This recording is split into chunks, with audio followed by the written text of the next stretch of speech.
Now, just a quick chat on lids. Lids are a very good idea if you're spending a lot of money on fish, because in my experience, fish do much better in the fish tank than they do when they're on the floor. And it's always the most expensive fish and your favorite fish that jumps out. You can have 50 fish in this tank that you don't really like and one that you like, and he's the little bastard that jumps out. So lids are very good as far as protecting a fish are concerned, but your lids suck for light.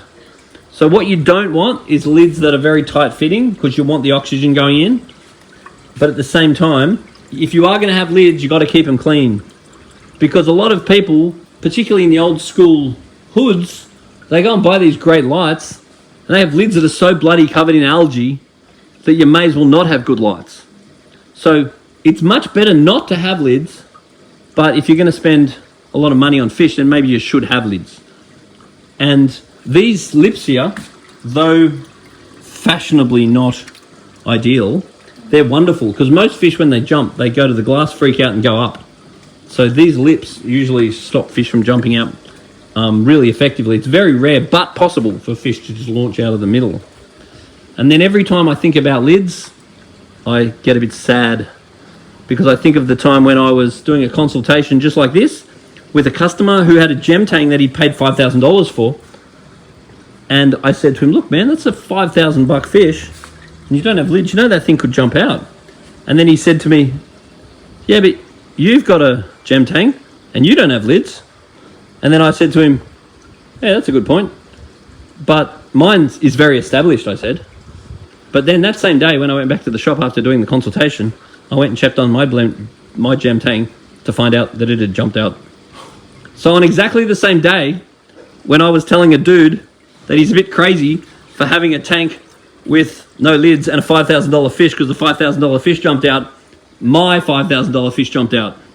Do as I say, not as I do.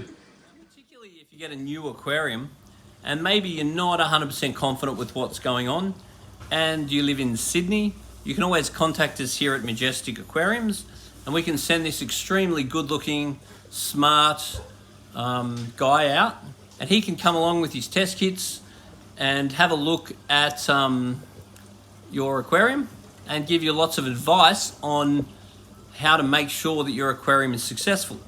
Then as you progress with your aquarium, every now and then, it never hurts to get that very good looking guy out again and just check on your progress, because I love the sound of my own voice, and it'll give me a good chance to educate you, maybe even inspire and entertain you, and give me another reason to make a video. The main reason why I make all these videos all the time, I've got like 10,000 of them so far, has actually got little to do with the fish. It's just that I actually really love the sound of my own voice, and gives me another chance to look at myself. Now, one thing I really love about the aquarium industry is that people in the industry or hobbyists in the industry, at the start, they don't know what they're doing, and they know that they don't know what they're doing. Then over a period of time, they start to learn a little bit of knowledge, and then they start to think they know absolutely everything. And then they start to speak in the most technical terms possible that they barely understand what they're talking about themselves, and anyone they're talking to has got no idea what they're talking about. So it's quite common that you go and talk to someone at an aquarium shop, they've got a little bit of knowledge, and then you walk away thinking, oh, well, I've got no idea what that guy was talking about, because they try and make it as pseudo-scientific as possible. Then as you get more and more experience, you start to realize that we're actually not scientists at all. We're just people that work at fish shops that have very basic information of science. And just because we've got test kits and talk about pH and chemistry stuff, it sort of sounds like we know what we're talking about. And then after a while, as you get more and more experienced, then you realize that all this pseudo-scientific jargon isn't really impressing anyone. And then you just try to speak as simply and in as layman terms as possible. You don't sound anywhere near as fancy, but at least you've come to grips with the idea that you know how to look after a fish tank and you're not a bloody scientist. So it's very fun to watch. So if you're talking to someone that's got a fish tank or someone that works in the industry and they're using all these fancy words and you don't know what they're talking about, it usually means that they also don't know what they're talking about. So this aquarium has been running for a year without any stock in it. And I don't think ever in my 26 years of aquarium retail have I ever come across somebody that's too patient. But here we are today with someone that's too patient. So typically people set their tank up and they can't bloody wait to chuck the fish in. They chuck the fish in, almost forget to put the water in. But in this particular case, this aquarium's been running for a year with no fish, which means there's going to be no bacteria, which means there's nothing to skim. So therefore, we've actually been too patient. They're words that I never thought I'd ever say.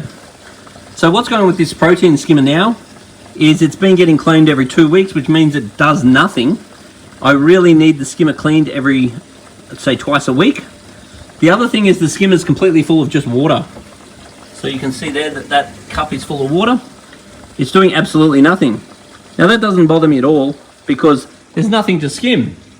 So therefore it's got nothing for it to do anyway. But what I do want to do is we need to take this cap off and we need to tip all that water out.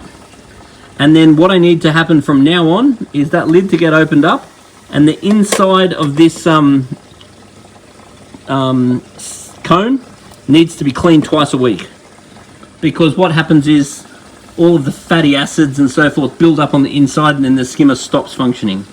Up until now, this is of zero consequence. So we want to, from now on, we want to take that cap off, empty the skimmer, and we want to clean the inside of the skimmer twice a week, and then I'll be happy. Now I'm very impressed with these skimmers. These GW skimmers, Great White skimmers. They're quite a cheap skimmer, but the quality of the skim I'm actually very happy with. So you could spend more on a skimmer, but bang for buck, I think these ones are really good. There's a lot of sediment in the bottom of this tank, so I would want to be getting a fine net and scooping that out or potentially siphoning that out. And other than that, what's going on right now is the water's going down through some pre-filter material. When the pre-filter material gets dirty, which it will rarely ever do in this situation because there's no fish, then we just throw that out and replace it. In the long run, polyfilter is my friend. I would definitely recommend that. And this is exactly where I like to see a filter sock, not in the fish tank, because I hate filter socks. So this has mechanical filtration, which I'm happy about. Then it's got a little bit of mesh here for fun. Then we've got a Marine Pure block. So as far as biological media is concerned, this is the media to get. All the rest of it is just copycat crap. Marine Pure is the one that's had all the biological research, and this is the one that I get absolute best success with. So I'm very happy to see that. Skimmer's cleaned regularly. We've got a top-up system. I'm very happy about that. We've got a nice big return pump, probably at least once a year or preferably more. We want to clean the impeller inside the return pump, as do we want to clean the impeller in the skimmer and any other impellers we may have in the aquarium. So as far as a filter is concerned, this is very great. The only thing this tank is lacking is shit to watch.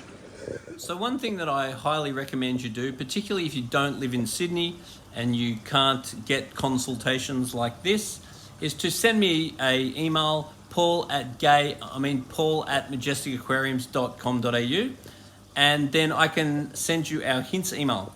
And what our hints email does is starts off by showing you the DVDs from back in the days when we used to make DVDs, sell DVDs all around the world about how to keep fish. That was fun.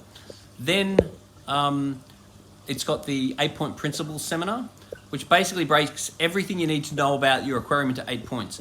And anytime there's anything going on in your tank, you can refer to those 8 points, and the point that you don't know or don't do or don't understand is your problem. Then after that, it's got email on filtration, email on, a video on filtration, a video on water quality, a video on feeding, a video on everything else. So if you ever want a copy of that, just email me and I can send you a copy and you can go through that.